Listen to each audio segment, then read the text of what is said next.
Okay, just got to get it going on YouTube, and then we can go. All right.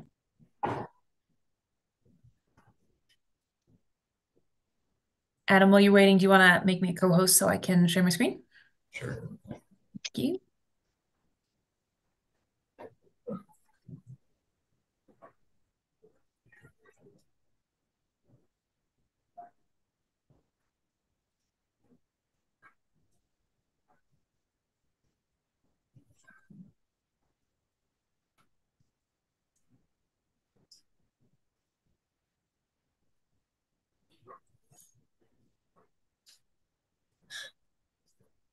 Anyone have a good dad joke while we wait for Adam to get the live stream going? I don't have any in my repository, but I know one of you does.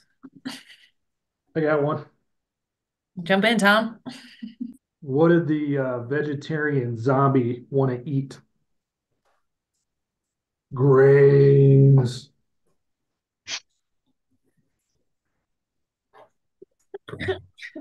Yeah. That was good. Thanks, Tom. That was a two thumbs up to that dad joke. That was excellent. That's quality right there. I was just getting ready to tell him he's lost his privileges to speak for the rest of the meeting, but that's okay. Okay, well, this does not seem to want to go live for whatever reason. I do not know what's going on. Sorry, guys.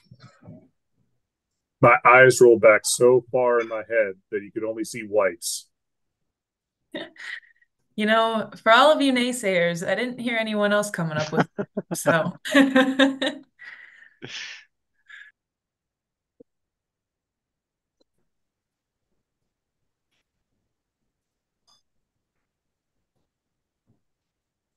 Adam, it says on my side of Okay. things, it's Yeah, going.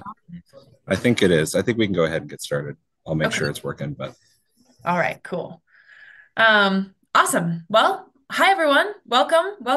So happy to see all of you guys. And for our new folks, so happy you guys are here.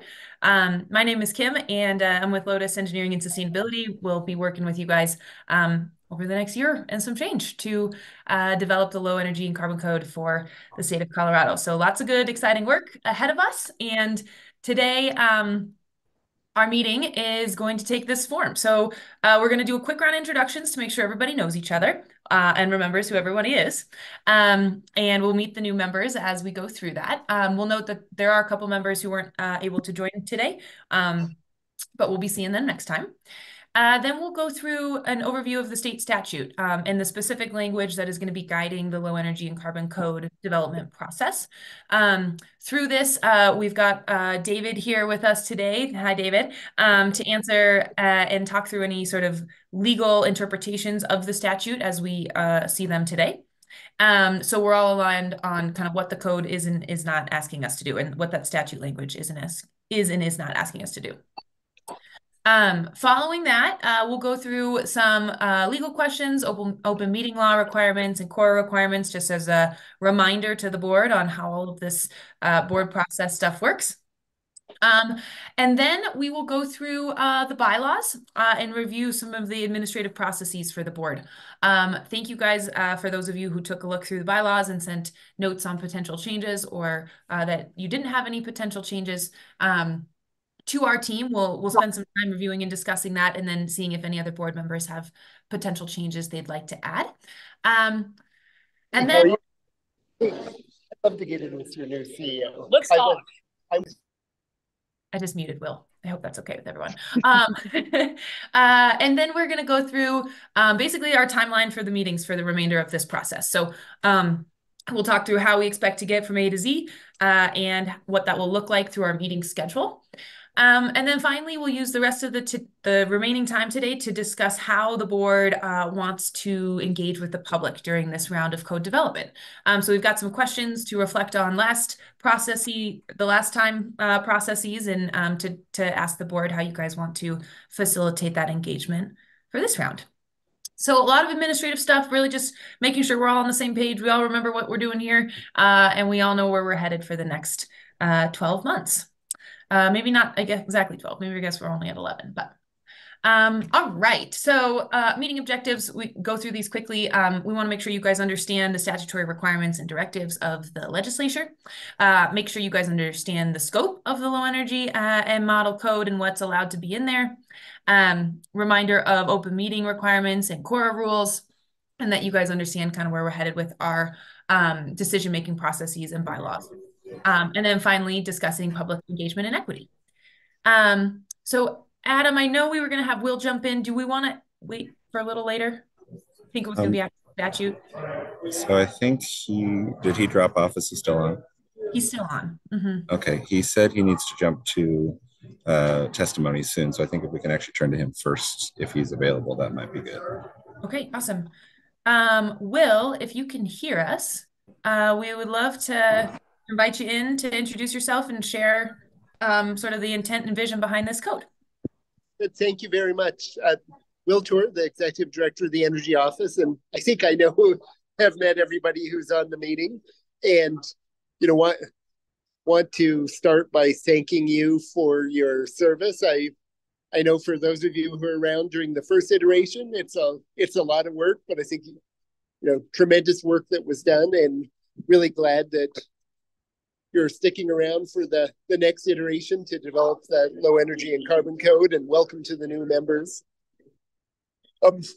I apologize in advance. I'm at the legislature and I'm going to have to jump in a couple of minutes to testify in a bill, but do just want to share a couple of thoughts as we go forward. I know you're going to talk about a detailed overview of the direction in the statute and sort of the legal interpretations, but at one level, I think the direction is relatively simple, but has quite a balancing act that you're going to need, or we are going to need to grapple with, which is really that direction to maximize carbon emission reductions consistent with maintaining housing affordability, and really figuring out what I sort of think of as the sweet spot that is able to do those two things. And there's clearly a lot of technical considerations that will go into that. It will be, I think, very interesting, thinking through the direction that this needs to come from either the 2021 or 2024 IECC and their appendices. And so that ability to take a look at the appendices and think about which of them may be appropriate to be a portion of our base code, I think will be a very sort of technically and intellectually interesting exercise for the board to go through. And really am just so thankful that the group of you with your diverse experiences are so willing to take part in this adventure with us. So looking forward to working with all of you. Awesome. Thank you, Will. Looking forward to working with you as well, and good luck in testimony today. I hope all goes well. All right, cool. So we'll jump back into the presentation, and we'll just continue on Will's building off of Will's introduction and go around and introduce the rest of the team. So would like to start with the Lotus and Group 14 team. So I'll call on those folks first, and then I think we should move to the CEO and DOLA teams, and then we'll continue on with the rest of the Energy Code Board. So again, my name is Kim. I think I know everyone here. Really great to be with you guys again, and excited for this next phase. My favorite pizza toppings are, I think, jalapenos, pineapple, and pepperoni. I'm a pineapple girl. Don't hate me. All right, Allie, over to you. Hey everyone, my name is Allie Mark. I'm an associate at Lotus. And my favorite pizza toppings are spinach, mushrooms, and like roasted garlic. Nice. And I just want to quickly introduce, there are two Lotus team members who had to miss this first meeting, but you'll see them throughout the rest of the meetings. That's Molly Marcaselli and Claire Cantor. And once you see them, I'm sure you'll recognize them from last time. Anna, over to you. Sure. Hi, everyone.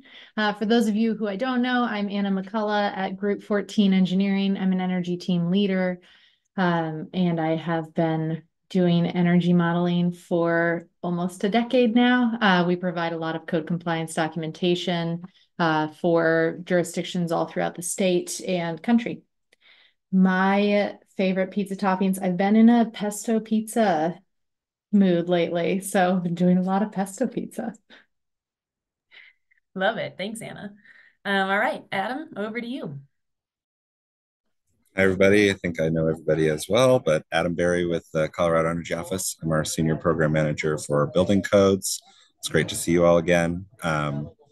And I have to go with Anna on this one. Pesto pizza is pretty amazing. I also really like Italian sausage on my pizza. So. All right. Thanks, Adam. All right, let's go to Mo next. Good afternoon, everyone. Mo Miskell. I'm the Deputy Division Director for Division of Housing, which is within DOLA. I'm actually filling in as a delegate for our new Executive Director, Maria De Cambra. For those of you who were on for first round, you probably remember Rick Garcia. After 5 years with DOLA, he transitioned upwards and onwards to other things, and Maria stepped in December, I believe, of last year. You can probably see quite a bit of me as she's still learning a lot about her new role as the executive director for DOLA. But as far as my pizza toppings are concerned, pretty boring with it, but I am intrigued by trying pineapple and anchovy. So this is on my list to try it one day. But for now, it's I'm gonna have to say it's just a boring old Italian sausage, mushroom, and pepperoni. Awesome, Mo. Well, I encourage you to try that, and when you do, let us know how it goes. I'm curious. All right, David, I'll pass it over to you. I assume you mean this, David. Usually there's like 8 of us on calls. But hi, everyone. I'm David Banis. I'm Assistant Attorney General. I represent the board. I'll talk a little more later and answer any questions and kind of lay out my role here. But for now, just welcome and good to meet you all. And I was going to give exactly the same answer that Mo gave. I was going to say pepperoni, mushrooms, and Italian sausage. So I'm sticking with it. All right. Love that. Got two on the group. All right. So I think that's everyone from our sort of CEO DOLA team. So with that, we'll just go round robin. So Ron, you're at the top of my screen. I'll pass it to you. Yeah, hi. I'm Ron Flax. I'm a Deputy Director for Community Planning and Permitting for Boulder County, as well as the Chief Building Official for the county. Happy to be here. And I guess for my pizza toppings, I've been on a meatball mushroom garlic kick for a while now. All right. Awesome. Thanks, Ron. Yeah. Tom, I'll pass it to you. Hi, Tom Reed. I work for Tola Mechanical Systems. I've got about 10 years as an energy engineer and 10 years doing energy project development, HVAC projects, sales. I'm currently the director of project sales for Colorado. And I'm a supreme guy. I love everything you could throw on a pizza all at once. I love it all. Awesome. Love that. Thanks, Tom. All right, Kate, I'll pass it to you. Hey everyone, I'm Kate Hilberg. I'm the Senior Director of Real Estate Development for Habitat for Humanity of Metro Denver. And my favorite pizza toppings are green olives and jalapenos. Ooh, I might have to try that, Kate. That sounds really, really good. A little salty to go with the spice, you know? Speaking my language. All right, Elizabeth. Hey everybody, Elizabeth Gilmore here with Energetics. We do energy sustainability consulting, energy modeling, lots of code things, energy code compliance stuff as well, and try to give away Excel's money and the state's money and the government's money to try to promote sustainability. Good to see you all, lots of familiar faces. I am also a pineapple girl. I would say pineapple mushroom is the ideal combo. Okay, I love it. More pineapple, the better, in my opinion. All right, Kayla, I'll pass it to you. Hi everyone, Kayla Betzold, new member. Great to be here and nice to meet you all.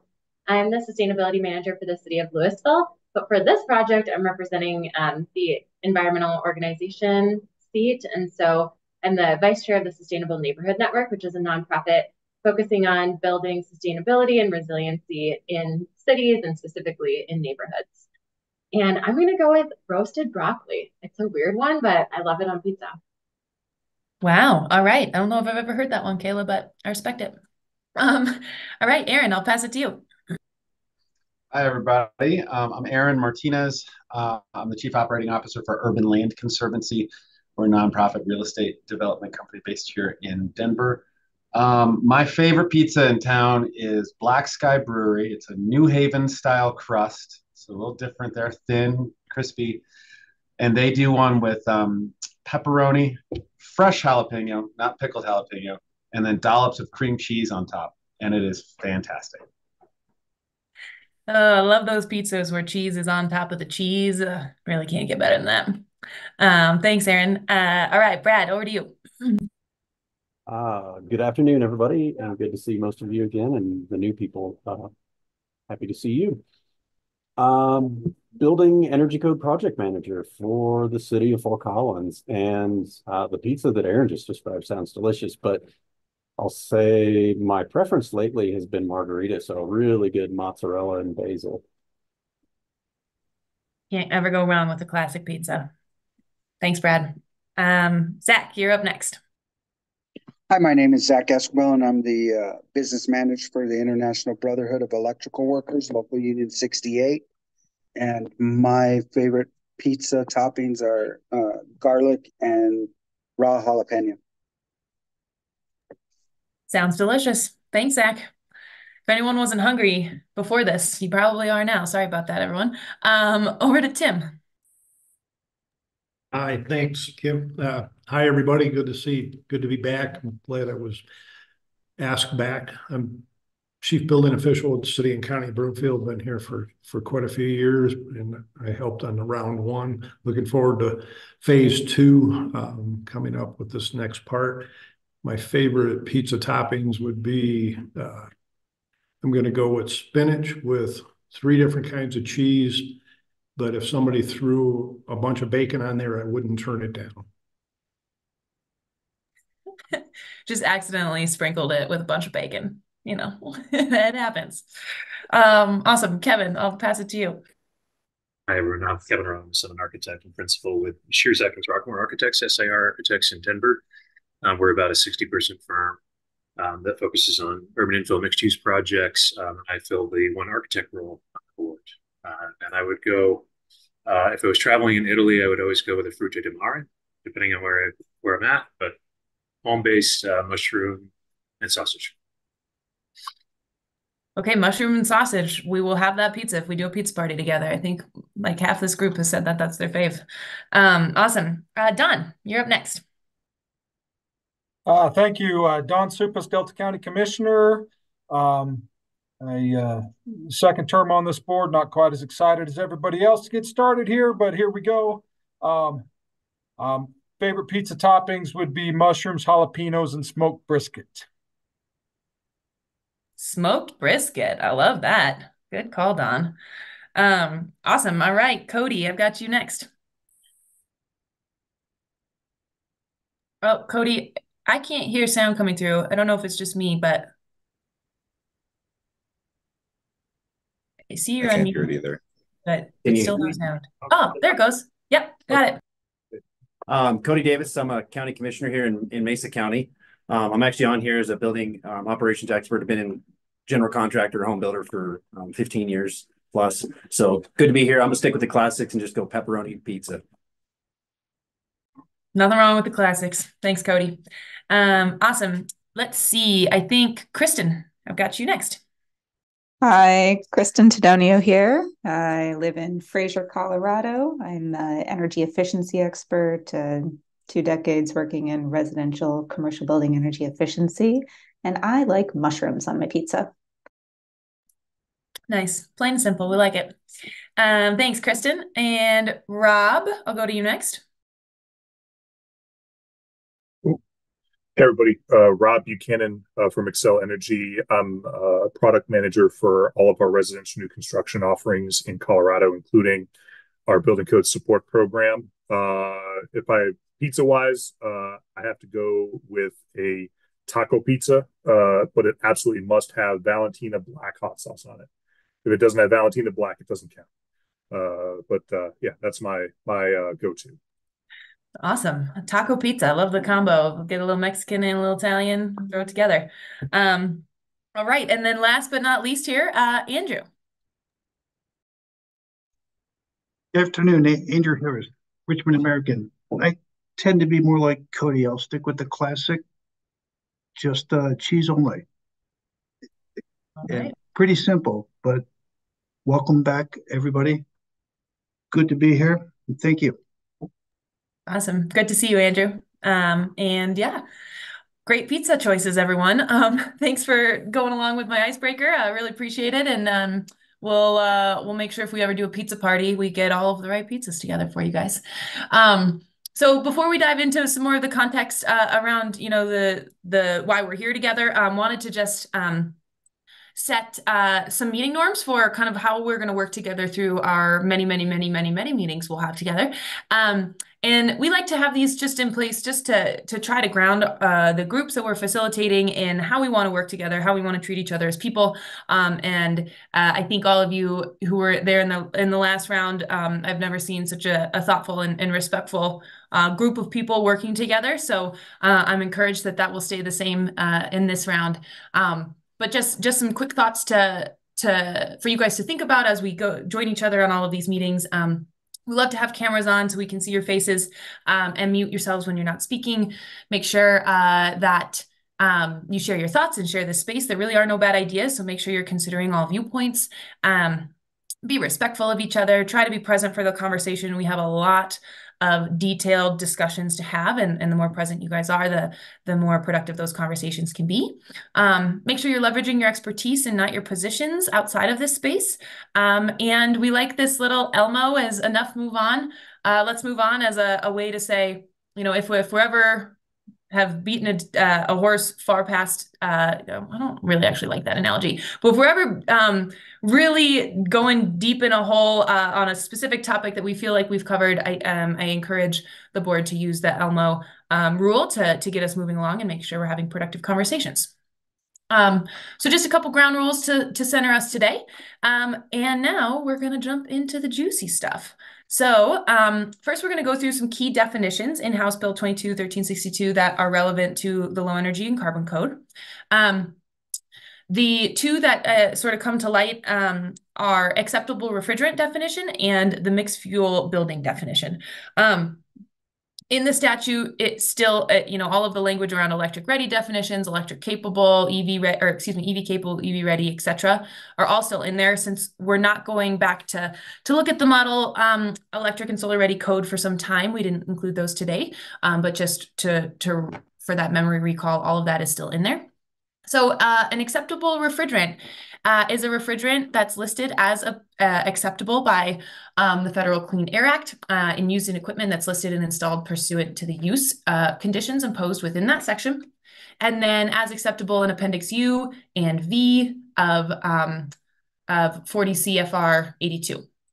So I think we will send this out after the meeting, where you guys can peruse these links and take a look at what those acceptable refrigerant uses are.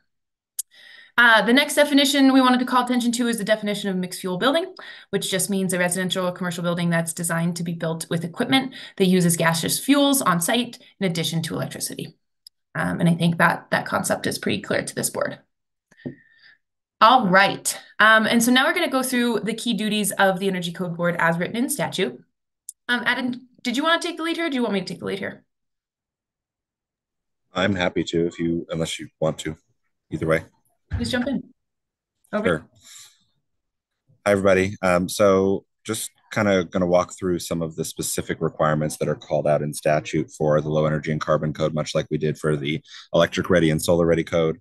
I will preface this by saying that for the Low Energy and Carbon Code, the statute is generally quite a bit less prescriptive than the Electric Ready and Solar Ready Code was, which I think gives the Energy Code Board a little bit of additional latitude in figuring out how to move forward, and also considering the fact that we are dealing with an entire energy code in this situation, whereas in the previous situation, the previous iteration of this board, we were really working in adding specific requirements on top of the 2021 energy code. And so I think this just gives us a lot more leeway and a lot more flexibility to figure out how we're going to be working through what we will be developing with this code. So just to start, I think it's helpful to identify when we have to have this code complete by. So much like the Electric Ready and Solar Ready code, June 1st is our deadline. However, fortunately, in this situation, we are looking at June 1st of next year, not of this year. So we have quite a bit of time to figure these issues out. And this is for adoption by counties, municipalities, and state agencies that have oversight over building codes. And so the statute, much like last time, listed out a number of different requirements that are to be included in the low energy and carbon code. So kind of the foundational requirement is that it must be based on or include either of the 2021 or the 2024 International Energy Conservation Code developed by the International Code Council. As some of you may be aware, we currently do not have a finalized 2024 International Energy Conservation Code. That is still in the finalization process by the Code Council. So we are going to be kind of moving forward with, at the very beginning, and I know Kim will talk about this a little more later, but talking in some more generalities about some of the topics that we could consider until we actually have a final clear picture of what the 2024 Energy Code looks like. But so there are a couple of stipulations kind of helping guide us as to which of those two energy codes we will use as the foundation. One of those is that it is going to be whichever is the more energy efficient, which is clearly spelled out there in statute. So one of the things that Anna McCullough, who just introduced herself earlier from Group 14, will be helping us with is doing some modeling to help us identify which, in fact, of those energy codes on the overall is actually more energy efficient. And there are a couple of subcategories here. So the Energy Code Board may modify the IECC to include any appendices to the IECC. So what those appendices look like will certainly depend a little bit on whether we're using the 2021 Energy Code or the 2024. And that the Code Board may, as necessary, relax but not increase the stringency of any of the requirements of the IECC or the adopted appendices. So we'll talk a little bit more about what that means and what the implications are from that in how this will kind of dictate what the Code Board is able to do. But just keep that in mind, is that is what the statute says about increasing versus decreasing stringency of any requirements in the code. And then it also will require that we include the Model Electric Ready and Solar Ready code language as potentially modified. So if the board reviews the language that we developed and determines that modifications are necessary as we are including any of those requirements in the code, or if they need to be modified to fit within kind of the structure of the code as we decide to develop it, given that some of these other code, the base code may have some requirements relating to some of what we had in the Model Electric Ready and Solar Ready code. So we might just have to look at some modifications there, but this code is required to include that language. We are required to provide compliance pathways for both all electric and mixed fuel use residential and commercial buildings. So there have to be pathways for both of those potential construction options. The board is required to exempt electricity consumption in residential and commercial buildings from any on-site or off-site renewable energy requirements. This one we are kind of still a little bit trying to figure out entirely exactly what this means, because I think there are a lot of interpretations about what this could mean. So we'll dive into what that requirement means a little bit later. Allow projects consisting of only replacing a space or water heating system at the end of the system's useful life with the installation of a new system using the same fuel or power source without triggering pre-wiring requirements. So essentially, if someone's furnace goes out and they want to replace their furnace with another gas furnace, the code cannot require them to then go pre-wire that gas furnace with for a future electric appliance. Only in the situation where that appliance went out after its natural life, like no one was proactively replacing anything, or no other updating work is being conducted in the renovation of that property. So it just really only involves swapping of appliances in that situation. Next slide. Letter E here, in some review by David and myself, we think, I will just preface this by saying that this doesn't really have a lot of implications for the board itself and what we will include in the energy code, but it's just something to be aware of. Any renewable energy measures used to ensure that a home or a commercial building is compliant with the Model Low Energy and Carbon Code any electric renewable energy credits or RECs generated may not be double counted between compliance with this section and the requirements under several sections of statute relating to air quality requirements from the Colorado Department of Public Health and Environment. So essentially what this is saying is that there are statutory requirements that the electric grid decarbonize essentially over time and become increasingly renewable. And essentially what this is saying is that renewable energy credits generated by any on-site renewable energy requirements for buildings cannot be double counted with any renewable energy requirements that apply to utilities. And so that's kind of where this comes in. And as I said, that doesn't really, there's nothing we can really put in a building code that prevents double counting, but this is just a requirement really more for the considerations under those statutes that, consider how those savings are being counted. So it's just something for us to be aware of. And then, we talk about in F and G, kind of what Will was really alluding to earlier, which is that the Energy Code Board in this code, much like the last one, is required to take into account home affordability and is also intended to minimize overall carbon dioxide emissions associated with new and renovated homes and commercial buildings. So those are some primary considerations that the board needs to take into account. Letter H is a very similar directive from the Electric Ready and Solar Ready Code, that the board is required to develop a process to waive energy code requirements when there has been a declared natural disaster. We have language from the Electric Ready and Solar Ready Code, so the board can consider how to modify that if necessary, but that same requirement will exist in this code. And then, much like the last one as well, the Low Energy and Carbon Code is not intended to apply to construction or renovations that serve the primary purpose of making a building more physically accessible. So, for example, if you're adding in an accessibility ramp or railings, or increasing the size of a doorway or whatever that may be to make the building more physically accessible, that would not trigger any requirements under this energy code. Next slide. So Kim, I think I'll turn it back over to you for this. Awesome. Thanks, Adam. And maybe, Kim, I guess maybe first, do we want to pause and see if anyone has any questions? Sure, let's do that.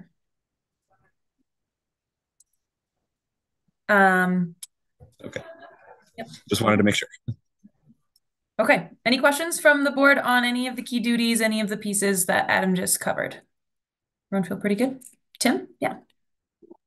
Yeah, thank you. Just a quick question. I know the letter F, which was also part of our charge with the phase one, it talks about home affordability. Does that going to be able to get expanded to the affordability for multifamily or commercial projects? Because everything that we're doing is going to increase cost, but or is it just basically we restrict our discussions on affordability to like a home, single family?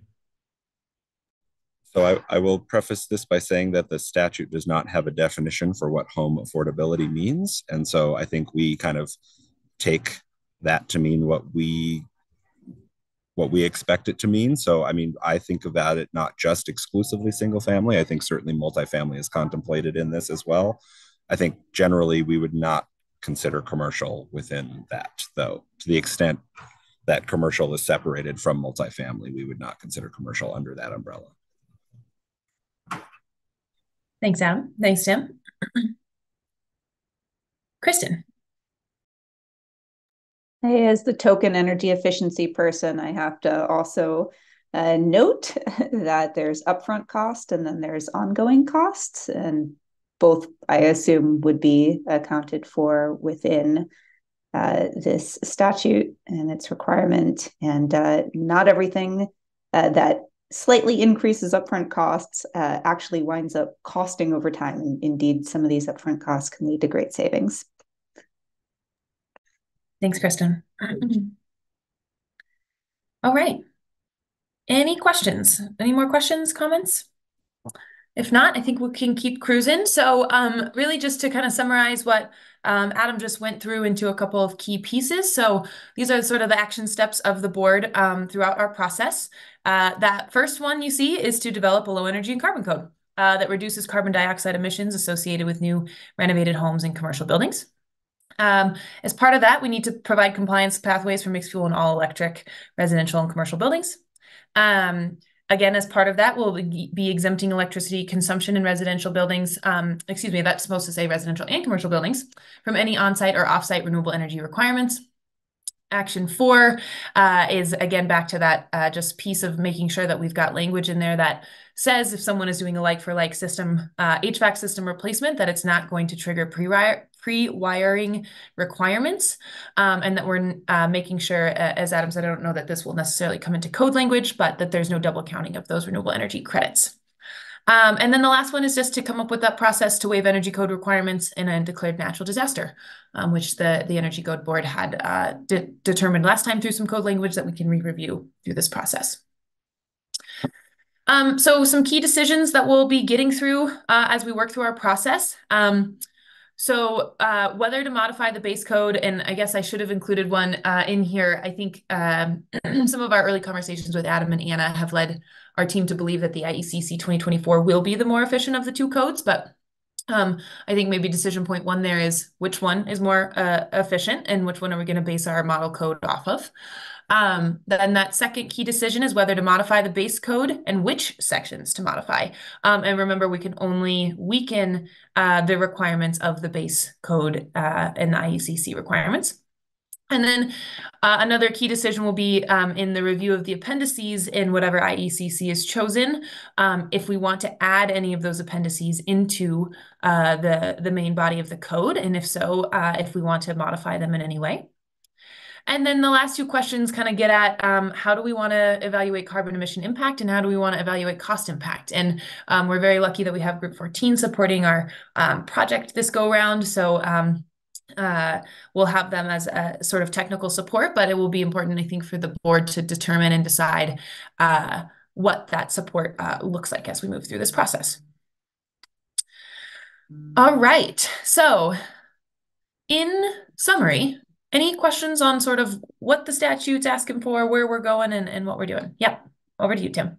Yeah, thank you. So 2 questions. I know a little bit earlier in that early slide that our charge was going to be doing either the 2021 or the 24, whichever is deemed more efficient, I guess. And I think I heard you say Group 14 was going to be the group that will be putting together that cost analysis. What would that time frame look like before we could get that in our hands for starting to help make that key decision? And the other part of that question is, when are we anticipating and seeing the 24 IECC actually make it through the appeals and get published, I guess? Because some of the other meetings I've been in, nobody seems to know that. And I can't even get that from the ICC folks. So you may not be able to answer that question. That's not a trick question. I'm sorry, Kim. It's okay. I'm going to pass that trick question over to Anna and see if she's got a better answer for us. Sure. So as far as the analysis goes, we are currently providing or modeling the differences between the 2021 and the 2024 IECC. So we will have the estimate for energy efficiency upgrades as well as an estimate at first cost for those upgrades. I believe, and Kim, I don't want to speak for the syllabus, but I believe we're going over the commercial energy code in our next meeting, and then the meeting after that will be residential. Okay. That's correct.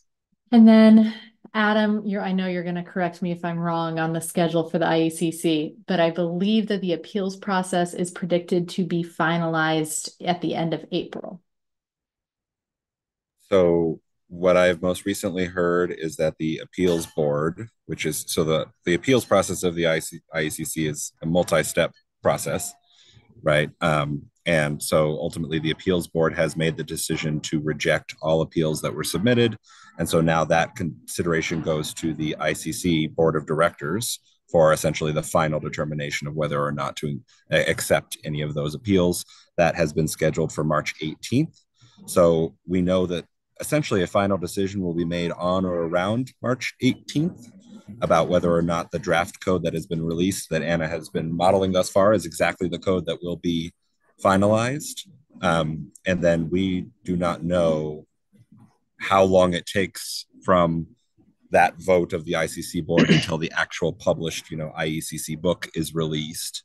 But our hope is that it is in early April sometime based on that timeline. But that's a hope. That's not a guarantee.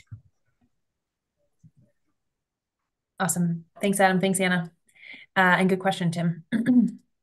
Okay, I'm going to keep us moving along. And this next section, I'm going to lean on David to kind of go through the rules around open meeting laws and the KORA rules that we'll be following together as a board through this process.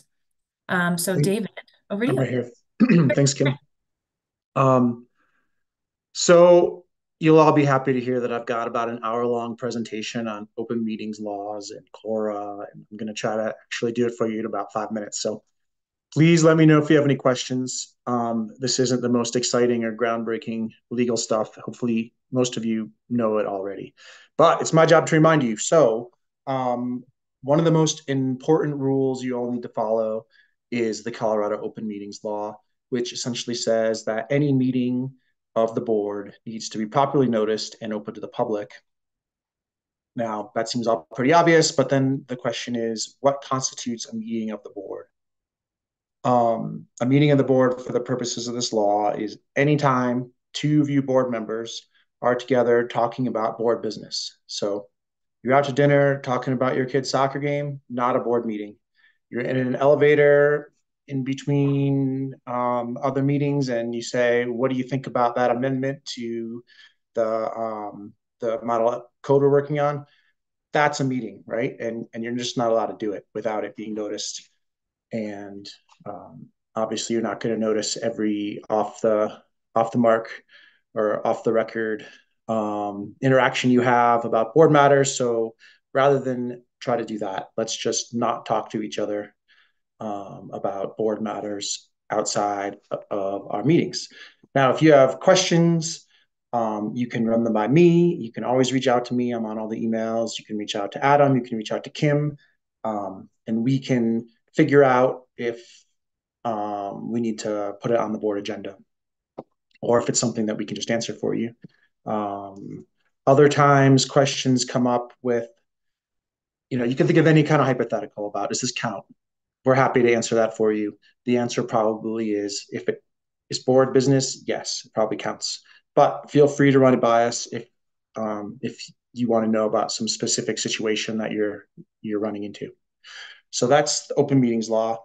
The other law that's important to all boards and commissions and state entities is the Colorado Open Records Act, known as KORA. You all hopefully will not ever have to worry about it. It's really something for Adam and me and Kim to worry about. Really what it means is all documents are public records, and we've got to turn them over if so requested, right? And like I said, I've got about an hour-long PowerPoint explaining the ins and outs of that. You probably are not going to be asked for anything directly. My guess would be if someone's got a question about what the Model Energy Code Board is up to, they're going to send a request to CEO. So it's possible that Adam or I or Kim will reach out to you and say, does any of you have something? Who knows what it could be? Your answer is probably going to be no, I would assume. But we're going to have to work together to figure that out.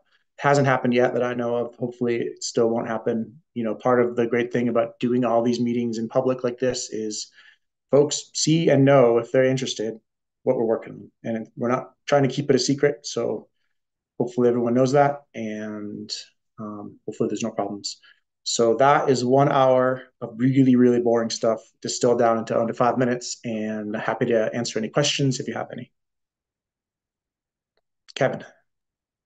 Thanks, David.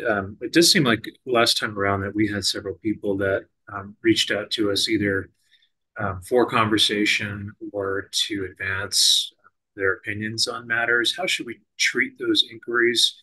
I think all the instances, the parties that were doing that were pretty aware of these rules, and they only approached people one at a time. They didn't say, hey, let's get 3 or 4 people from the board together. But is there notice of transparency about that we should be sharing, or just making sure that Adam and Kim and everybody's copied on inquiries like that we get? there's no rule about that. You can talk to whomever you want. One caveat is it's important that all the board members make sure that when they're talking to members of the public about the board, that they make it clear that they're not speaking for the board, they're speaking for themselves. And that's a really easy, clear red line. Just don't cross it. No, you certainly don't need to tell us every time someone says, "Hey, how's the energy code board going?" You're allowed to talk about that. That said, if anything troubles you, if you have any questions, or you think you're approaching some kind of line that I haven't anticipated here, let us know. We're happy to talk about it with you.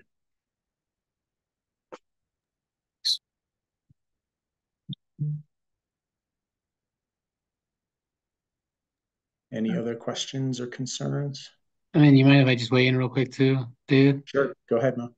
Having been on the other end of this on many a board, when it comes to messaging too, it's always helpful just to direct them to staff, just to make it consistent. So I would recommend directing them to Adam to have any other questions answered really regarding the Energy Code Board. Agreed, that's exactly right. One thing I didn't mention is back to what's a public record. The case law is super expensive, right? It could be a text message on your phone, right? It doesn't have to be be an official draft of an official document we're working on. If you're using your personal phone to text somebody about model energy code work and someone says, "I'd like to see all the text messages exchanged between board members and staff," that's a public record. I mean, maybe we can find an exception. We'll worry about that, but it's way easier to worry about it on the front side and just don't do it.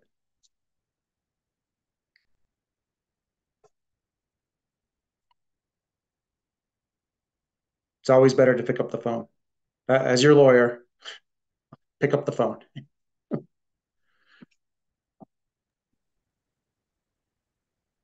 All right. Thanks, David. Any last questions from folks? Okay. Just one more thing that reminded me is I'm an attorney and I represent Model Energy Code Board. I don't represent Adam or CEO or Kim or any one of you or Mo or Will or anything. I represent the board. Now there's always going to be blurry overlap sometimes between things like that. But when the chips are down, I represent the board in the best interests of the board. So hopefully that won't ever matter, those distinctions, but just please keep that in mind. Awesome. Thank you, David. We're very grateful you're here.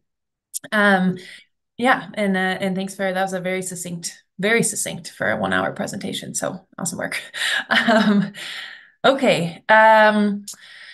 All right, so the next thing we wanted to cover today, and again, there's going to be a lot of administrative stuff to get through today before we can get to the juicy code work of the next couple meetings, is we wanted to review the bylaws. So hopefully we sent these out ahead of the meeting with the agenda, and hopefully you guys all had a chance to read through them. I got a couple notes from folks requesting a few small changes to the bylaws. So what I'll do is review kind of the high level summary of what's included in the bylaws. This is not word for word. So if you all have the bylaws and you want to pull them up on your own computer, I'd recommend you do so. And you can follow along. And then once we go through sort of the basics of the bylaws, we'll cover the two proposed changes. We'll discuss those as a board, and we'll see if any other board members want to offer up changes to our bylaws. So starting off with meetings, the board meetings must occur at least monthly. Good news is we've got biweekly meetings scheduled, so we should be good to go there. Additional meetings that need to be scheduled will be scheduled at the call of the majority of the board member or the CEO director and or the DOLA director or designees. Meetings can be canceled 3 working days prior to such meeting if the CEO and DOLA directors decide that that's what needs to happen. A quorum of 11 members is required for the board to conduct business, and agenda or order of business may be changed by majority vote of the board members present. So if there's ever a change in agenda that you guys want to see, we can certainly accommodate that.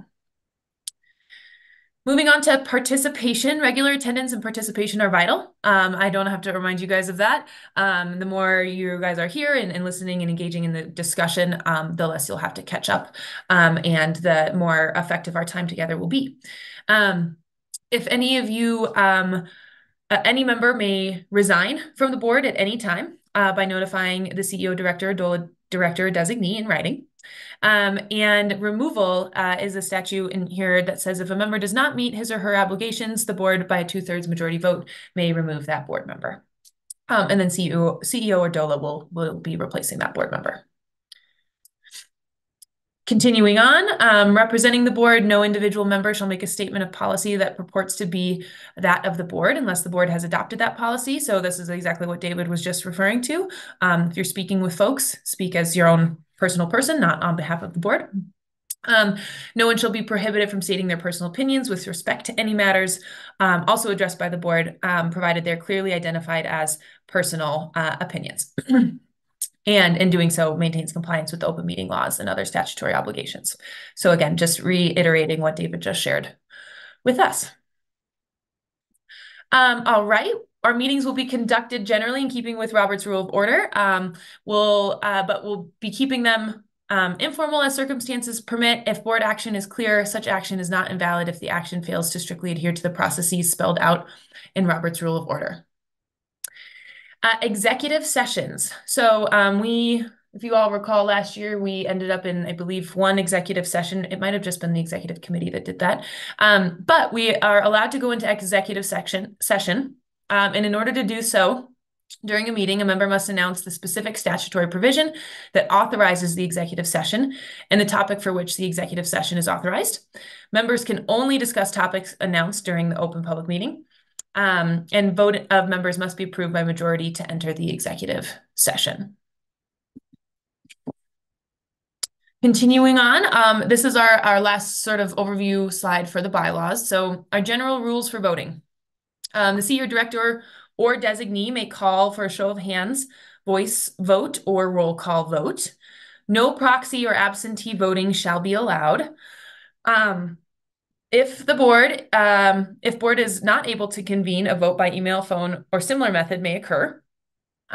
Records of votes will be maintained until the meeting minute recordings, until the minutes recordings of the vote have been approved. And we will make sure we're capturing all of the results of all of the votes within our meeting minutes. For all elements of the final code, a 2/3 vote is required. And then for every other formal action that the board will move through during our time together, a majority vote is required. And then that final bullet there is conflicts of interest. So if you all have any conflicts of interest that might impact your ability to serve as a good board member, please let us know as we move through the process. Adam. So one thing I will just note relating to the absentee or proxy voting, we did consider during the last process as a board at that time that there were allowed to be proxy attendance if someone wanted to have somebody, if they were unable to attend a meeting and wanted to have someone attend the board meeting in their place from that organization, that they were allowed to do so, but that such person was not allowed in any way to represent that board seat through a vote or any other formal action of the board. So I just wanted to remind everybody that that is what we did last time. And so that may not come up, but just as a reminder to folks that did happen in a couple of situations last time. And I think unless the board would like to discuss that policy and vote on any kind of specific amendment to that policy, I think that's within the allowable procedure of the bylaws as they are written and as we decided last time. Awesome. Thanks, Adam. Okay, so this next slide it includes 2 proposed changes that we received from different board members on updates to the bylaws. The first is just to hyperlink the CRF references so that everybody has easy access to the state statutes referenced within our bylaws. And then the second is to add some language to the bottom of section 2, which is titled Voting, section B, Approval of Elements of Model Codes. And the suggested additional language here is the language highlighted in red, which is if the executive committee discussion creates significant changes to the language or meaning of a code element, the executive committee must receive additional board discussion and revote on that element. Now, before I open it up to board discussion on these two, Adam, I did want to ask if I had sent you an email ahead of this to check in on that second one. We're a little concerned, our team was a little concerned that might go against state statute. So just wanted to check in on that before we discuss it. Yeah, so in reviewing the state statute, my interpretation is that it is quite clear that the executive committee's role is to resolve any unresolved issues by the Energy Code Board. So any provision that does not receive 2/3 vote by the Energy Code Board would be considered and resolved by a majority vote of the executive committee.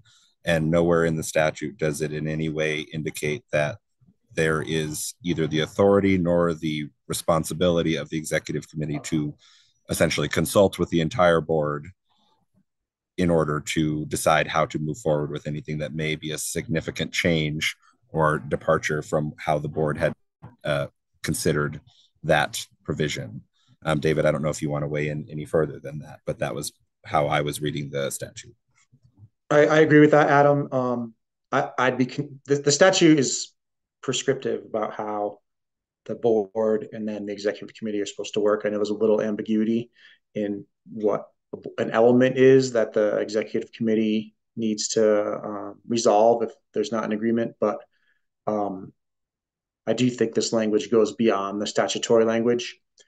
Is it defensible? Maybe. I would recommend we don't go there though and not try to find out whether it's defensible. Okay. Thanks, David. Tim, yeah. Is it possible though that the executive board requests to do that?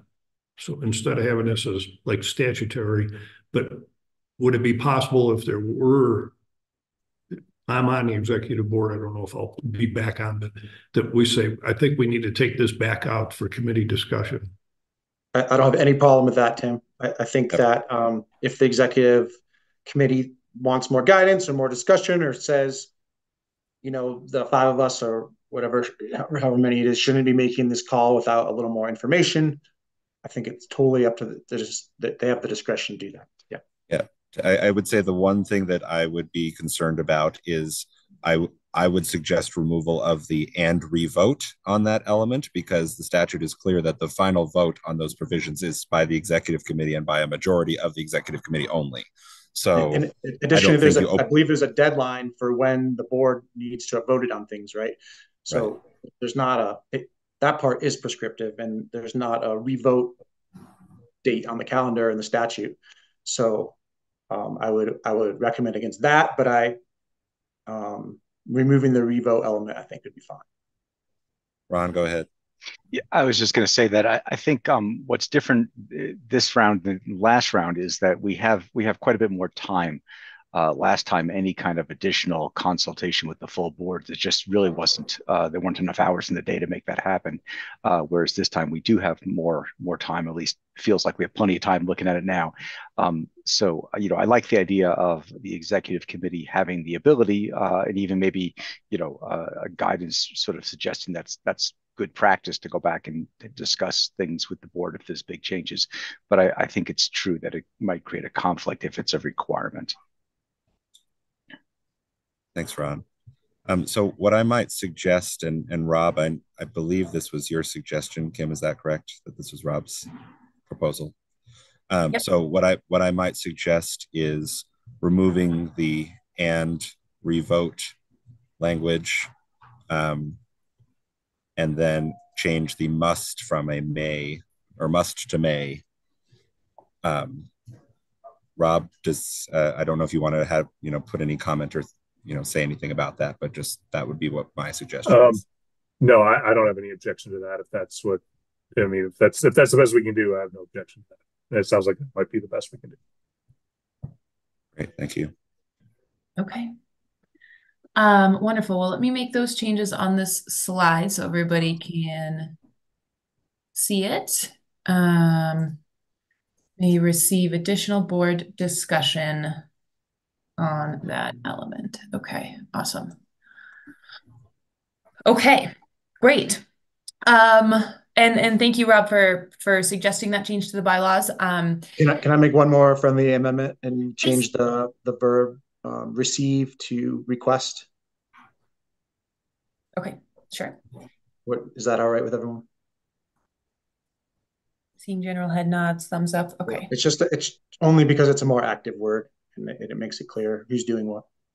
And just to let everybody know, we are not actually going to be voting on these changes today. What we are going to do is compile everything that we are changing into a red line of the bylaws, send it out after this meeting, and vote on final approval of any of these changes in the next meeting. So you don't have to decide exactly right now where you stand on this. Yeah. Thanks, Adam. And with that, I did want to ask if there, I don't know if everyone had a chance to send me an email with their thoughts on bylaws, but if anyone had any additional suggested changes or edits to the bylaws, now would be the time to bring those up.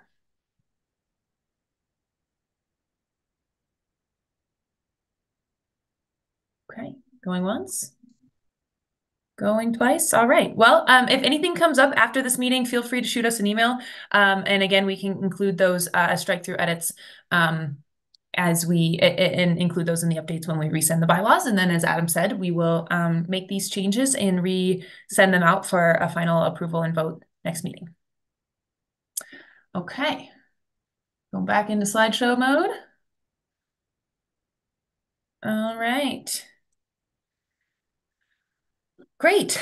Okay. So we've kind of talked about these, but again, I just want to we wanted to spend some time just taking the bylaws as we just read them and reviewed them and talking about how those kind of rolled out in practice during the last round of the Energy Code Board. Again, these practices and processes are all things that we want to make sure the board feels really comfortable with as we move forward together. So the first piece is back to that voting and how we conducted voting last round. So in our phase 1 of the Energy Code Board, we were using straw polling for initial rounds of reviewing code language and code language proposals. These straw polls were hosted by hand raising on Zoom.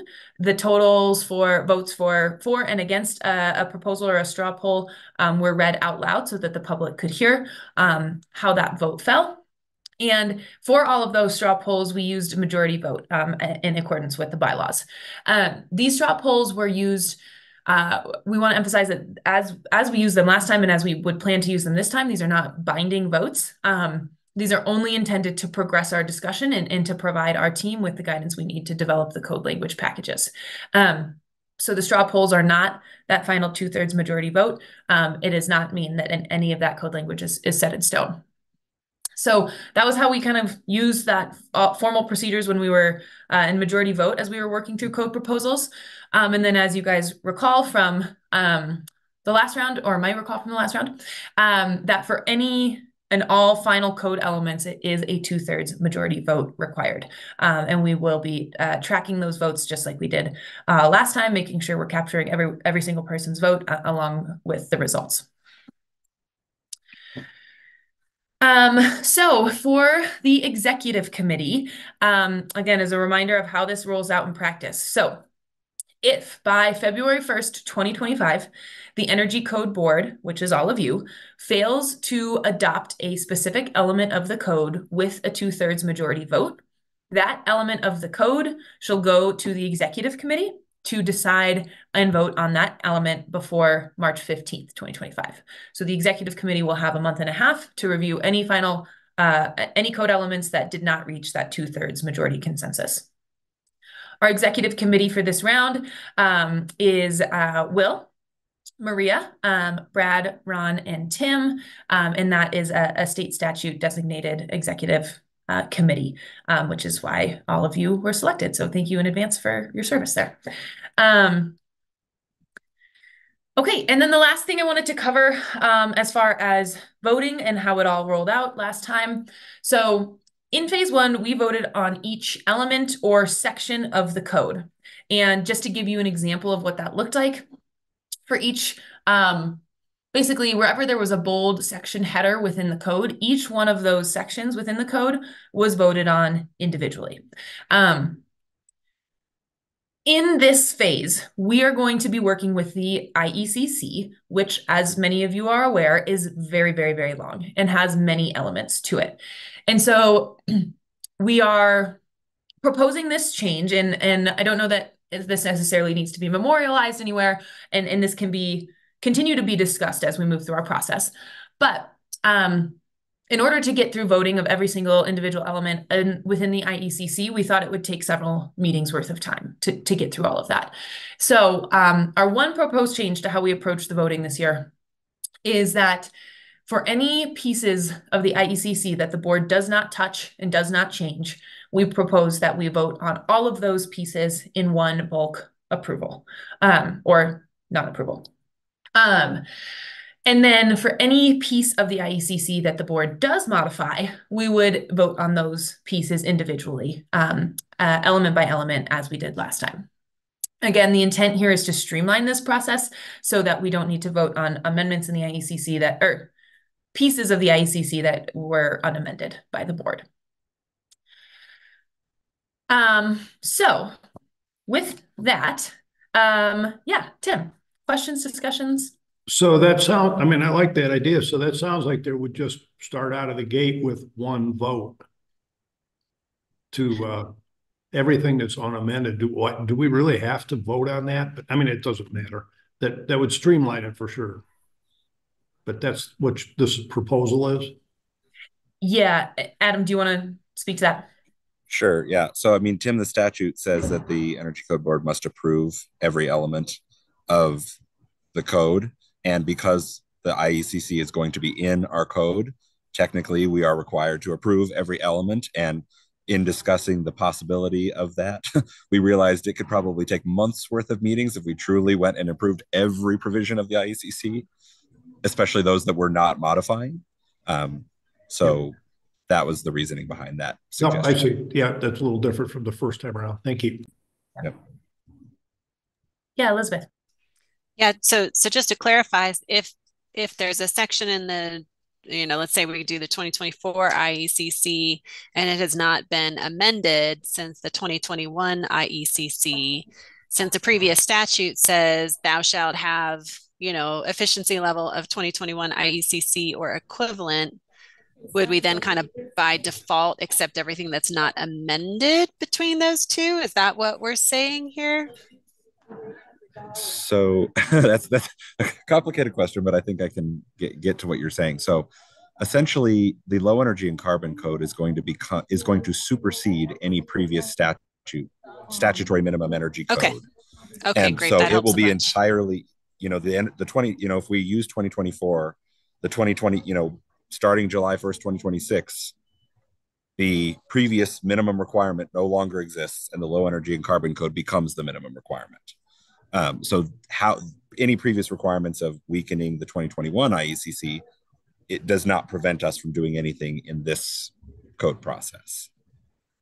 Okay, so not that we would necessarily, but it is back on the table, so to say. Theoretically, yes, that is possible. And I would say that when we consider, changes to a provision, I could also imagine where someone would say that we don't want this provision of the IECC to be in there at all. I would recommend that if there are any of those situations where we're not technically amending it, but anyone is proposing to strike it out of the IECC entirely, that we would still consider, that needs to be proposed as an amendment through the process and need to be considered as amending the code, rather than saying, oh, well, I don't like this one section, so I'm going to vote against the entire bulk provision of the IECC, if that makes sense. It does. Thank you. Thanks, Adam. Okay.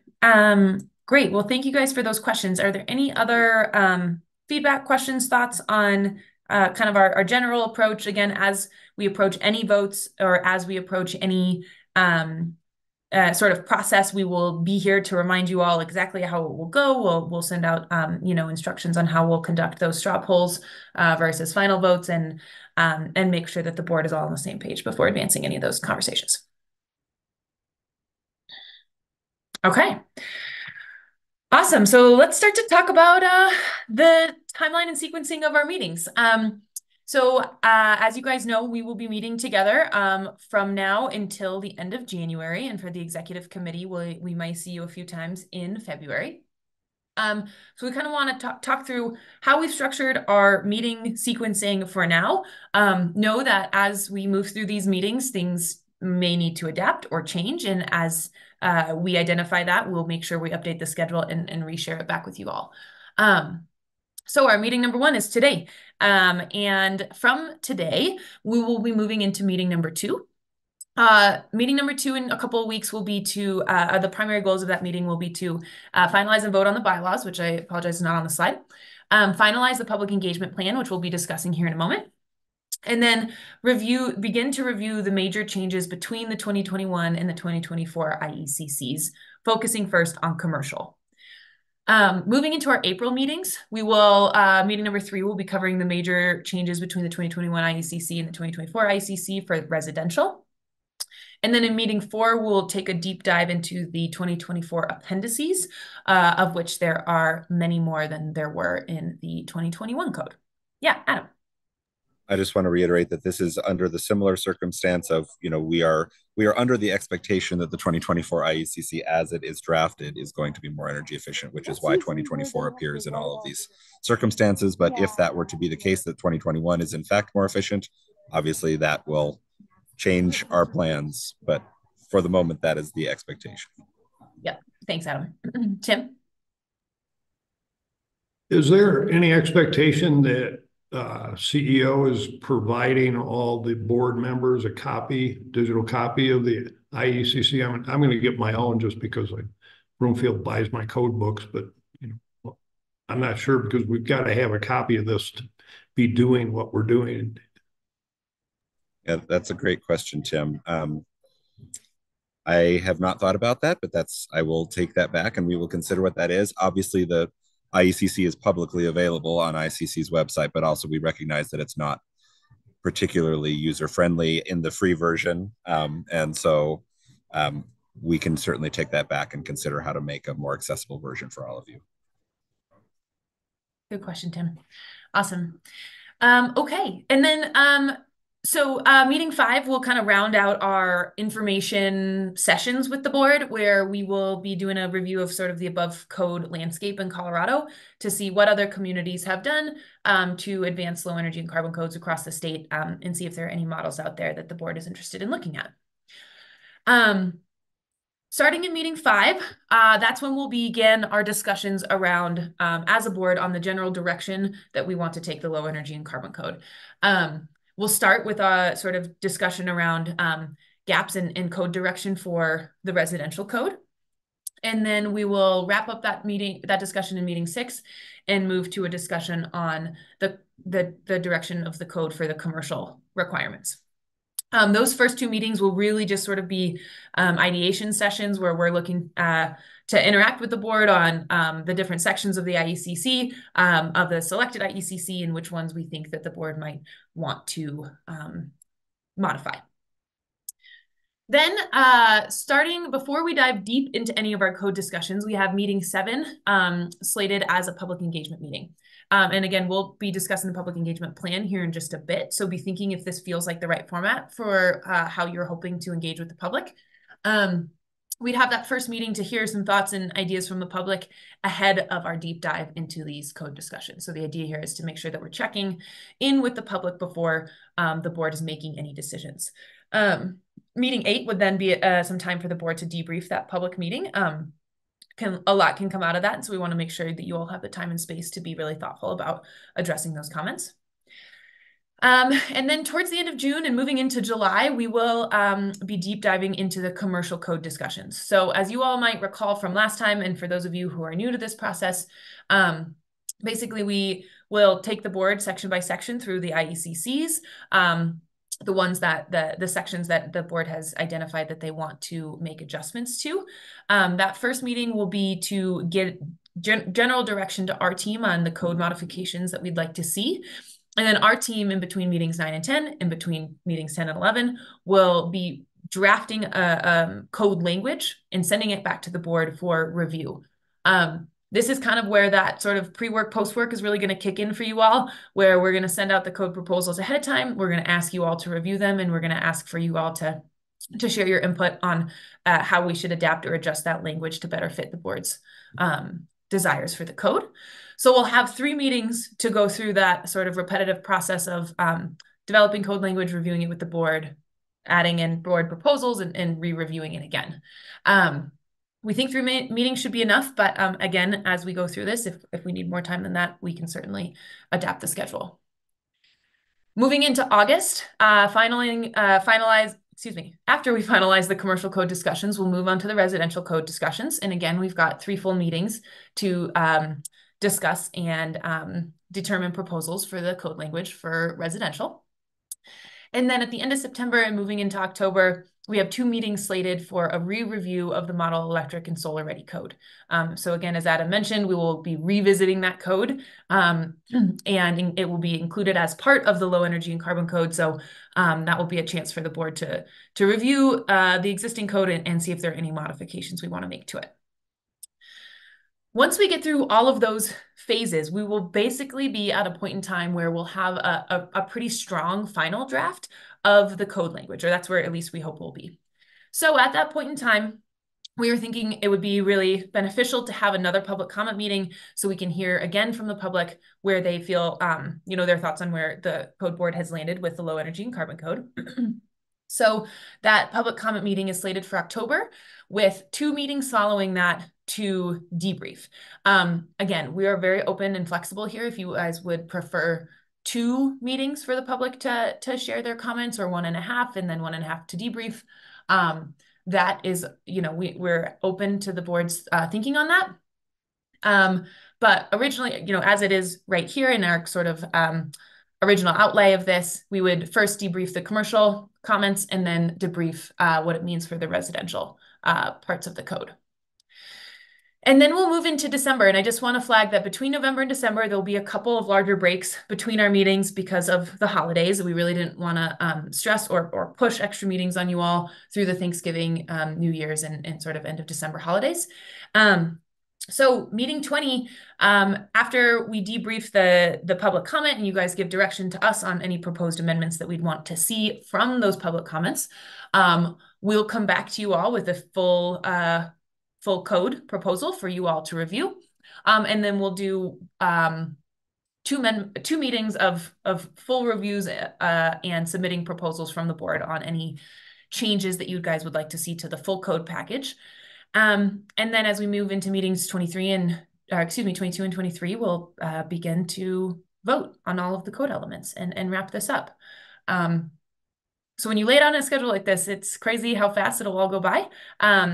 Any questions or comments on sort of our initial schedule plan for these meetings moving forward?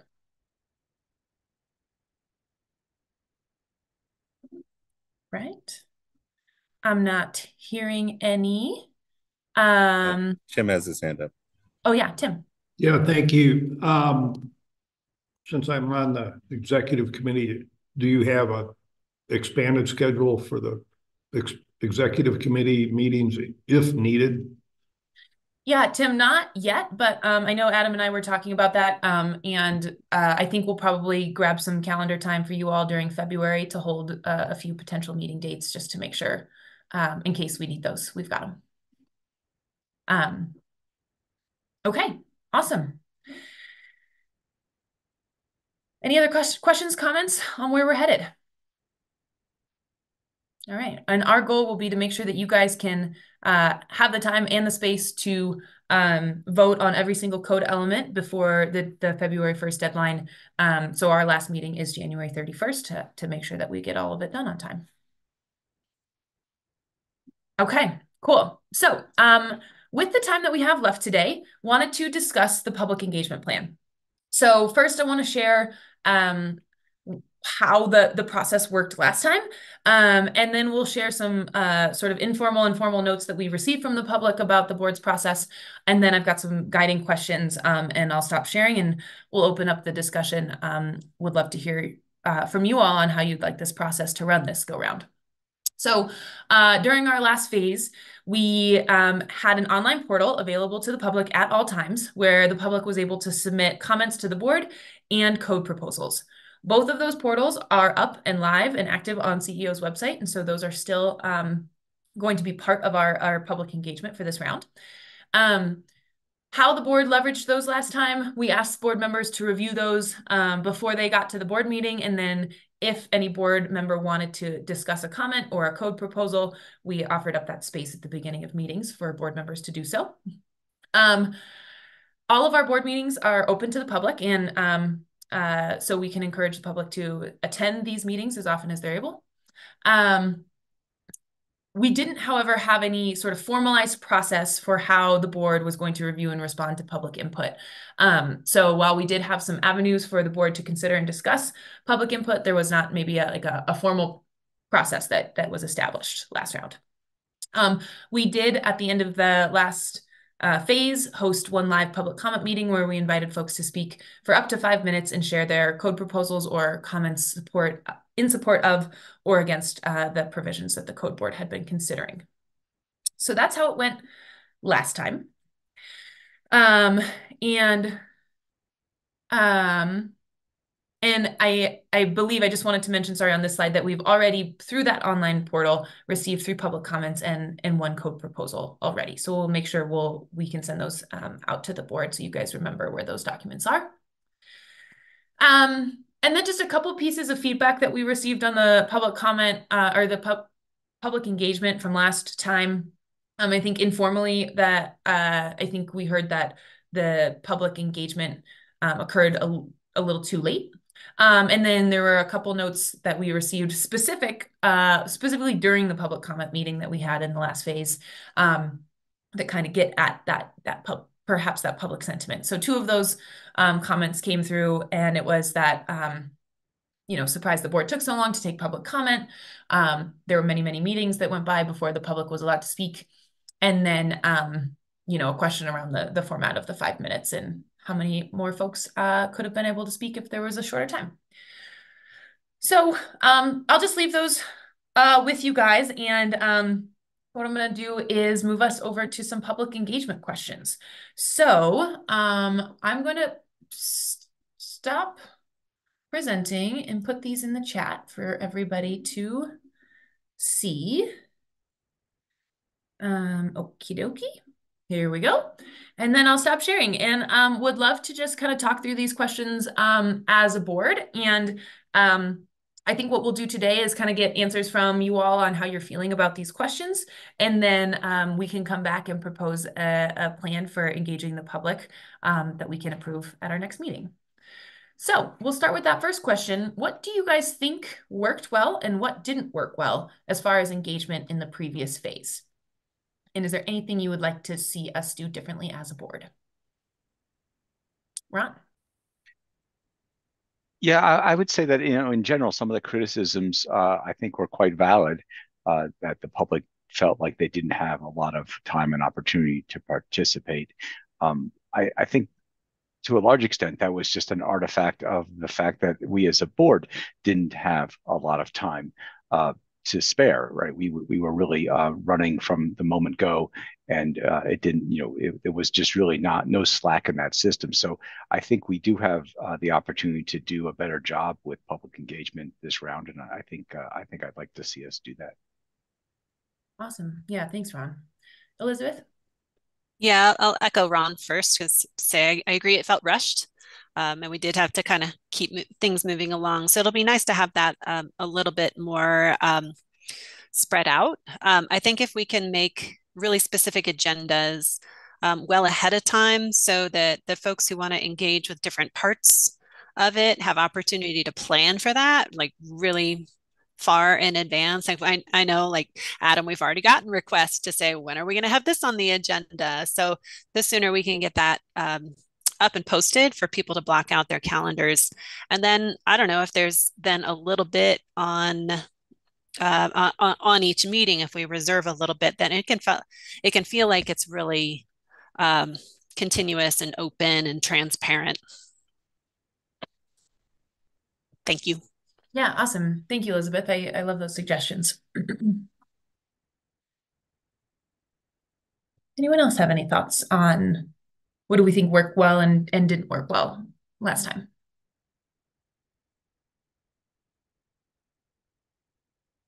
Yeah, Kayla.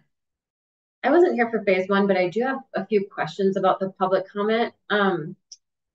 Why was 5 minutes the determined time for public comment? And then also, were people allowed to pull time? Sorry, Kayla, can you repeat your second question? Were people allowed to pool time? So for someone to yield their time to someone else so that it was 10 minutes? And also then why was it decided for 5 minutes?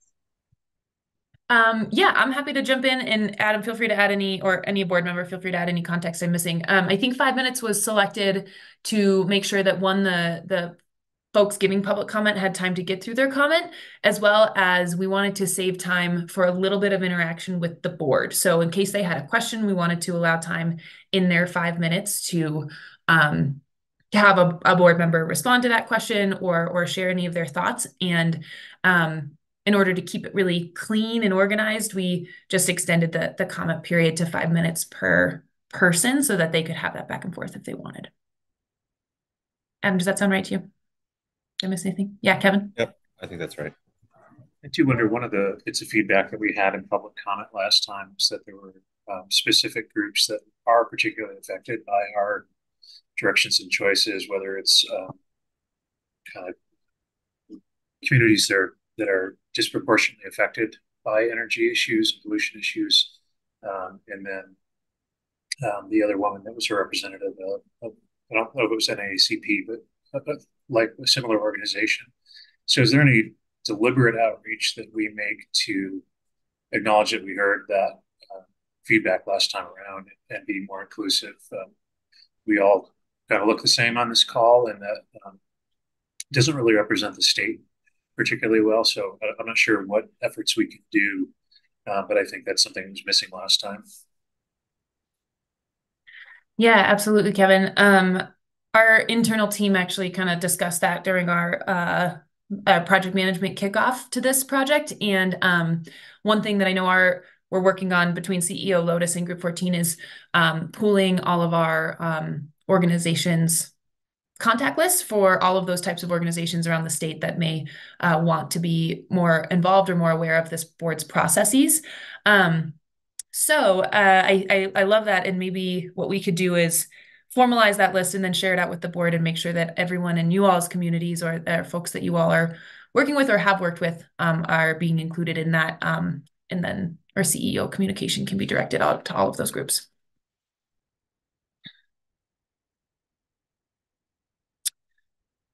Tim, to your question in the chat, yes, we will send out this PowerPoint following the meeting. Okay, let's move on to one of the next questions here. Are there other ways we should be informing and engaging with the general public throughout this process?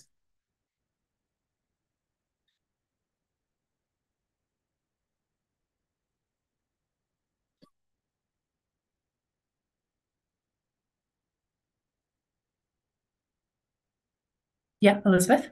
I'm not sure if this is valid or useful, but I did notice on, there's been so many of these meetings and stuff, just as you post meeting minutes and records and things like that, if it's helpful or if we could document the public comment in a way that like we can go back and reference that to say, oh, this is, we had 5 comments, it suggested blah, blah, blah. It's almost like a reference library for us to go back and look at, because I do remember, in later meetings, we would say, oh, so-and-so suggested this, but then we couldn't really remember what that was. Does that ring a bell?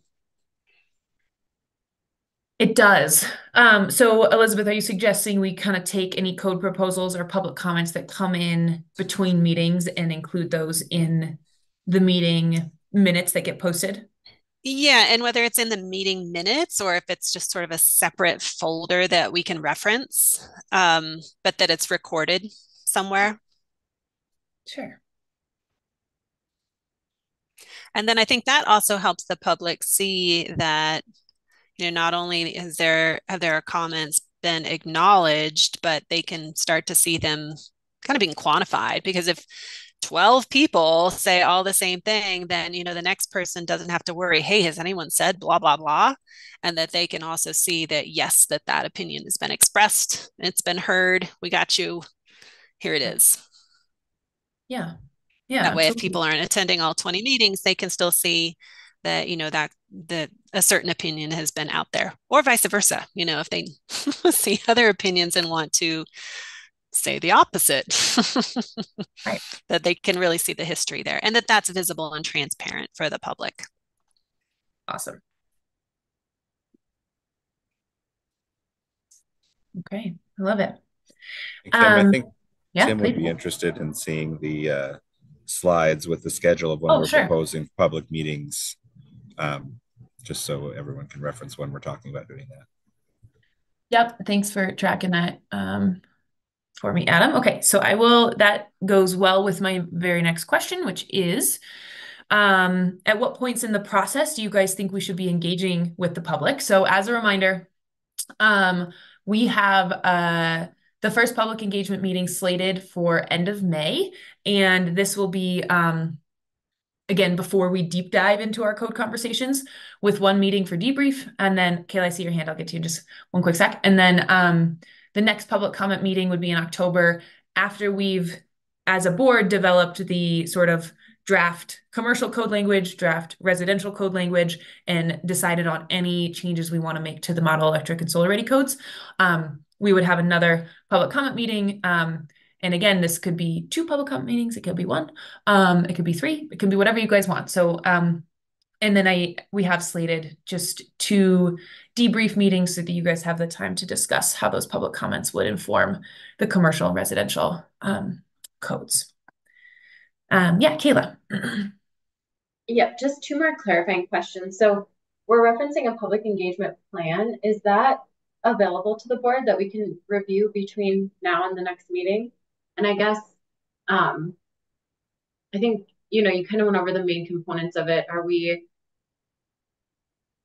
considering a similar strategy for this phase versus the first phase? And I guess, was there a plan during the first phase? Yeah, so great question. There was not a plan during the first phase. And I think, what we wanted to make sure we were doing in this phase is, I don't know that I would call it like an official plan, but we do want to make sure we're memorializing and getting a board approval on the direction of public engagement. So if that takes form in a plan, I think, like I said, what we can do if the board approves and likes this direction is, between now and the next meeting, take all of you all's comments and thoughts here, propose a format for how we engage with the public, how we review those public comments, and when our public comment meetings are, and then send that to you all for review so it can be voted on at the next meeting. So this is really all board driven. So if it feels like that's the approach the board wants to take today, that's why we wanted to have this discussion. And really nothing is set in stone between what we did last time and what we will do, moving forward. Does that help? And then I guess, yeah. And then my second question is, what were, I guess, in phase 1, the formats of the public comment meetings? Was it just an open forum? Were there, was there specific material that we published and, had guiding questions? What, kind of how were those? What was the format and how are they facilitated? Yeah, so we had the final draft of our model electric and solar ready code that we published and made available to the public. And then we asked folks, and Adam, just jump in if I'm misremembering, we asked folks to register in advance to give public comment. So that way we knew who was going to be there, and we could have sort of that time allocation for how long they were going to speak. The format was that all the board members were here. We invited the public in one at a time to give their public comment, interact with the board, and then we moved on to the next comment. Last year we had 3-hour meetings, and so the first 2 hours were a public comment meeting, and we used the last hour of that meeting that day to discuss the comments and consider code proposals for changes. We were on, I'll just reemphasize, we were on a very, very, very tight timeline. So things looked a little bit different last go round with what we were able to squeeze in.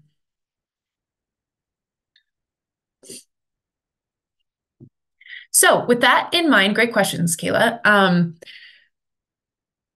What was my question in the chat? How often would you guys, or at what points in the process do we want to be engaging with the public? Does the sort of meeting flow as we've outlined it here make sense to you all?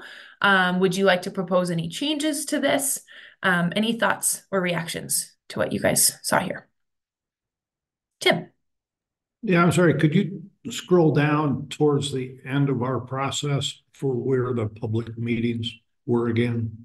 Thanks. Let me just look at that thing. Yep.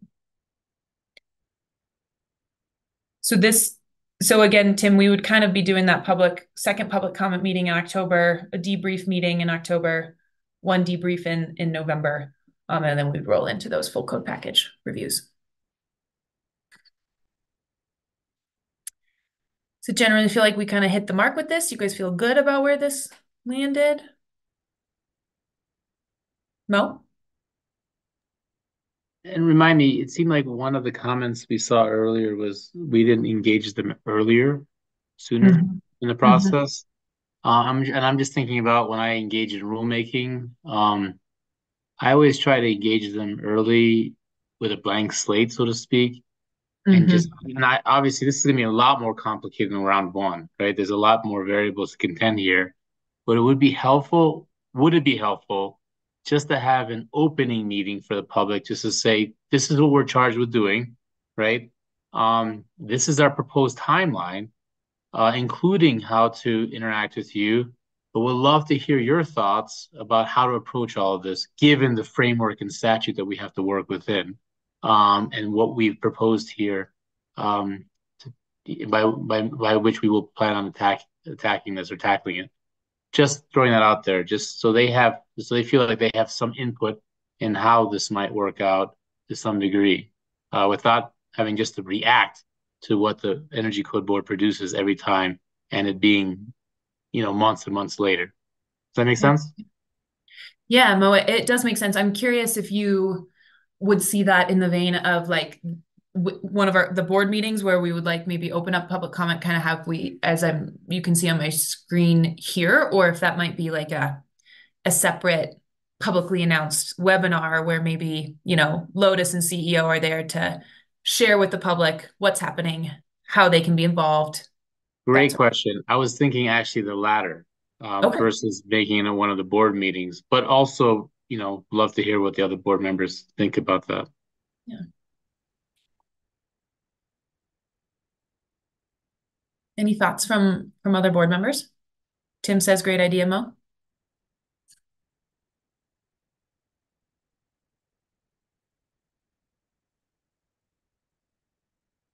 Adam, yeah. I mean, I think the only thing I would add to that, Mo, I like the idea. I think it does help to sometimes open up opportunities where, to your point, folks aren't reacting to something, where they're just giving us their feedback or their directive about like, here's what we would like to see, rather than we don't like, or we like what you did, that type of approach. And I think the only thing I would say as to whether or not it is valuable to have it as a CEO and like Lotus-led webinar where the public can provide comments to us versus board meeting, the only thing I could see in terms of being valuable to have it as a board meeting is that then the board gets to hear everything that the members of the public are sharing, right? As opposed to, not to say that it couldn't be recorded and shared at a later time separately, but then, maybe there's just more opportunity to have that live hearing of those ideas, and potentially then get to ask follow-up questions if board members have additional thoughts or anything like that. So yeah. I realize that would involve adding another meeting to our already quite busy schedule, and I do think that's unfortunately a challenge. But I'd be curious to hear what other board members think about kind of the difference between those two approaches.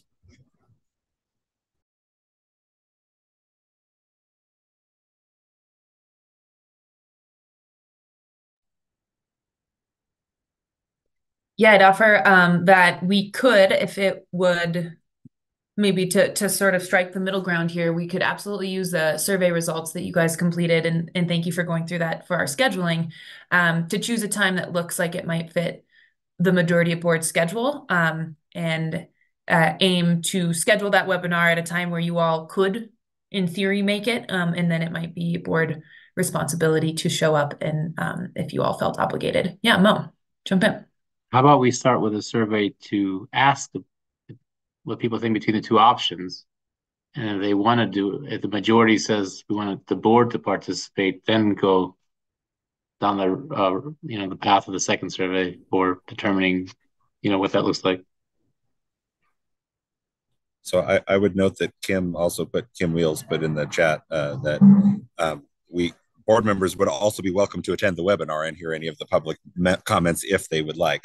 So I don't know if we necessarily need to put out a survey, or folks would be willing to also just like maybe take a straw poll vote of hands here to decide how we want to do that. Yeah, sorry, that was what I meant to. I don't think I came across clear, Mo. That was what I was insinuating too. Okay, so I feel like everyone is sort of in agreement that this webinar would be a good idea to launch this effort to the public. So with those two ideas in mind, one, we use a board meeting time when all board members will be present to do that webinar. So everyone can be here, it can hear the public input, all that good stuff. Or we schedule sort of a separate webinar, kind of run by CEO and Lotus, and invite all the board members to join. And as you guys are able to make it, hopefully you could be there to listen into that public comment. So option one, during a board meeting. Option two, separately scheduled. Maybe we do a quick straw poll to see how folks are feeling. So if you think during a regularly scheduled board meeting would be the best option for this public kickoff, please raise your hand.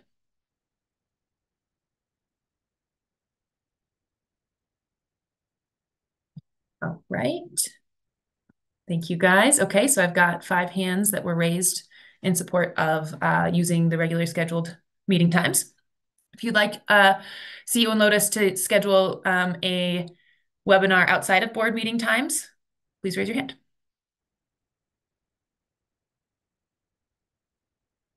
Okay, wonderful. So okay, I still see hands coming. We have 11 votes for the non-board meeting schedule. So I think that is a clear majority. So we'll go ahead and move forward with that. And we will do our best to make sure if you all can't make it, I know how busy you all schedules are, that we're really clearly documenting all of the public comments we hear, recording that session, and then giving you guys all the materials to review on your own time if you're not able to make it. And I will also say that we can probably record the webinar and make sure that's publicly available. So if you don't want to read it on notes, you could also go watch it at your leisure. Yeah. Tim, go for it. Yeah. I'm sorry to do this again, but could you scroll back down? I'm just trying to see where the public meeting falls in before we start the final voting and after the package is put together. I'm hoping there is a public comment meeting, because instead of just looking at residential changes and commercial changes, I think it's really important to have the whole package together, because sometimes they are tied together. But so we'd have that public engagement meeting, that first one, before we start our code discussions in May. Yep. Then we would get through our 3 commercial code meetings, then our 3 residential code meetings, our 2 model electric solar ready code meetings. And then when we have that package mostly final, that's when we would do our second public comment meeting here. So that's the 17. Meeting 17. Mm-hmm. And to clarify, Kim, I think what Tim was asking is that falls before we have the overall meeting that does the overall review of the entire code package, correct, Tim? Correct. Yeah. So we'd have the public comment meeting. We would debrief what it means for commercial code, debrief what it means for residential code, and then have our 2 meetings to discuss the full code package and how we want to factor in public comment. We'd have those 2 here. So meeting 22, where it says public comment review, that is the board going over the previous public comments in totality, rather than, because we'll have a full package on meeting 20 and then some proposed amendments. So at that point, then the package is ready to go, or I should say 21. And then it seems to me like there should be one final public review of that final package before we vote, or am I maybe missing it? I mean, we've got to have the public involved all the way along on this one, because it is totally, not totally different, but a lot different, sorry, good semantics, than what we did on the first phase with the impact. This is a state energy code, and it's more expanded than just the electric ready. So we've got to have the public playing a part all the way along up until we get ready to vote, in my opinion. Yeah. So, Tim, I think, it's not very explicit in this schedule, but I think we would have the board do that full review, sort of finalization of the code package between meetings 21 and 22. We would release that to the public. And I don't know that we have space for another public comment meeting, but we would make sure that before we begin our final vote, that we're combing back through any new public comments, making sure that the board is considered any new ones that have come in, has a chance to make any final changes or amendments before we begin our final voting. So it's getting tight towards the end here, but I think that intent of this meeting is to take a pause before we jump into final voting and say, did we do our job as a board and listening to the public, and does this code package reflect that? Kayla? Yeah, question for, I think, Adam. I'd love to hear more about CEO's outreach plan for, I guess, the general engagement and the public engagement meeting. So how does CEO publish this information and share it out? I ask because there are, a number of different collaborations. There's an energy code cohort. It's like a group of cities that meet and talk about energy code related topics. So, there's a lot of opportunity, I think, to get the word out to municipalities who can then share it out in, newsletters and engage with community-based organizations to just, try to, I guess, raise awareness about this effort on the earlier side of the project. So wondering, I guess, what your current outreach approaches, and then if there's opportunity to kind of expand that. And then the second piece would just be, I think, a note that whatever we can do to make, to present this information when we are sharing it out with the public or raising awareness for these public engagement meetings, just sharing information out in as simplified way as possible so that we're not overwhelming people, but, maybe we're asking general open-ended questions and making it clear that we're looking for feedback and, not creating perceived barriers for people to want to participate in the process. Yeah, so I'll start with your first question. I'm probably going to ask you to repeat the second question when I get there, but so the first question is, how are we doing outreach? So we have essentially a energy code board listserv where people who are interested in participating sign up. So we certainly release information to those folks. We do a lot of outreach to local building departments with a lot of our efforts.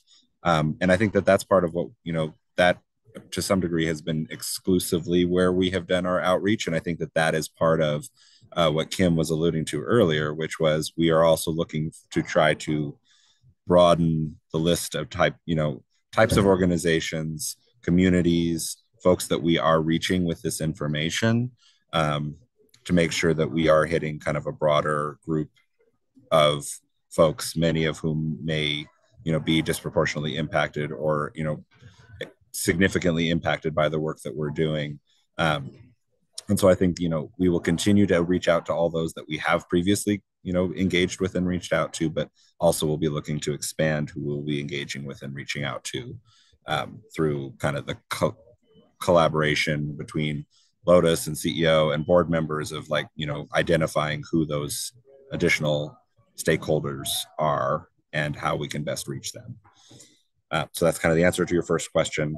And as I predicted, can you please repeat your second question? I think the second piece was more of just a request or a call out, just that if we are sharing out general information about the public engagement events or information about the project as much as possible. If we could just try to share it out in simple language that, anyone can understand, because it's technical and don't want to scare people off. Sure. Yeah, we can certainly do that. Awesome. All right, guys. Any final comments before we wrap up today? Yeah, Tim. Sorry, one more question. So I know it looks like January, the end of January is as you called it, the board deadline. Did you come up with this based on kind of backing up off the June 1st, 2025 deadline by the legislation to be able to get whatever needs to be done after the end of January, which, like earlier, we're going to probably have a couple of executive committees meetings, but I'm just looking to see if there's any potential if we need to get some more public meetings, especially in that January timeframe with the package, to be moving some into February. I don't know how it was set to end in January. I know you had a method when you did that. Yeah. So the method. So I will say. Yeah, go for it, Adam. Jump in. I was just going to say that the method is not any decisions on our part. The method is these are all deadlines that are included in the statute. So the statute is very clear that the full board is supposed to complete its work by February 1st, that the executive committee is supposed to complete its work by March 15th, and that the full code is to be published by June 1st. So we don't have a lot of options. I missed that other part in the legislation. Thank you. And Tim, I'd just add to that and say that, yes, if the board feels and wants to sort of share with our team and communicate right now that we want another public comment meeting between the full and final code package and when those votes happen, I think now's the time, or within the next 2 meetings is the time where we need to make that decision so we can shift the board schedule accordingly. We have the leeway in the board schedule. It would mean another meeting for you all, but I believe with only having 1 meeting in November and December because of the holidays, that could be adapted a bit to accommodate another public comment meeting if the board felt it was important to do so. Jump in, Adam. What I might just suggest too is, Kim, if you could go, looking at meeting 18 and 19 too, I just want to point out that we do have 2 opportunities in October and November to review public comments from that previous public comment meeting. And if, depending on the ability of the board to add an additional meeting, we could also consider combining our review of public comments from that public comment session into one, moving all of the schedule up by 1 meeting and then adding a public comment meeting in January. So just another potential option if the board is interested in that.